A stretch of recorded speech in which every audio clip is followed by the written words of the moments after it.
मैं नहीं बोलूंगी मम्मा पापा से। अब चलो बेटा, देर हो रही है।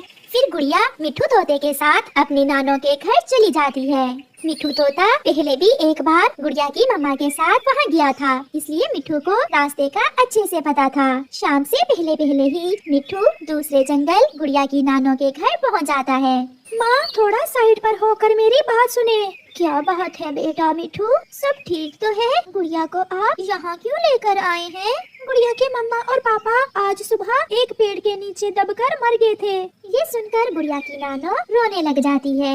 नानो, मुझे भी बहुत गुस्सा है मम्मा और पापा पर। उन्होंने ठीक नहीं किया जो मुझे अकेला छोड़कर दूर वाले जंगल चले गए। हाँ बेटी, मैं पूछूंगी आपकी मम्मा से जब वो आएगी। अब मैं जाता हूँ माँ जी। फिर मिठू गुड़िया को छोड़कर वहाँ से चला जाता है। गुड़िया की नानो गुड़िया को भोजन देती है। गुड़िया थकी हुई थी, वो भोजन खाकर सो जाती है। बूढ़ी नानो पर अब बड़ा बोझ था, उसे अपना पेट भी पालना था और गुड़िया का भी। घर में जो कुछ था वो तो कुछ ही दिनों में खत्म हो जाता है। और फिर गुड़िया की नानो गुड़िया से कहती है, बेटी मैं बाहर जा रही हूँ, आप घर में ही रहना। अगर कोई आए तो दरवाजा न खोलना। नानो जल्दी आना और मेरे लिए मिठाई भी लेकर आना। फिर गुड़िया की नानो अपने घर से निकलती है। वो किसी काम की खोज में थी। उड़ते उड़ते वो बूढ़ी चिड़िया चील के पास जाती है। चील बेटी, मुझ पर बुरा समय आ गया है। मेरी बेटी और उसका पति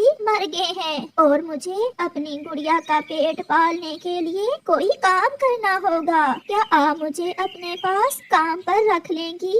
जो हुआ वो बहुत बुरा हुआ, मगर माँ जी मैं तो लकड़ियाँ काटने का काम करती हूँ, आप कैसे ये काम करेंगी? ये बहुत मुश्किल काम है।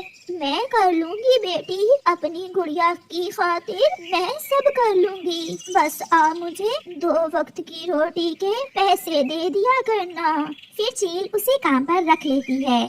बूढ़ी माँ कुल्हाड़े से लकड़ियाँ काट काट कर एक जगह इकट्ठी करती। वो सारा दिन बहुत मेहनत और मुश्किल से काम करती और फिर शाम को चील उसे कुछ पैसे दे देती। बूढ़ी चिड़िया उन पैसों से अपनी नवासी के लिए खाना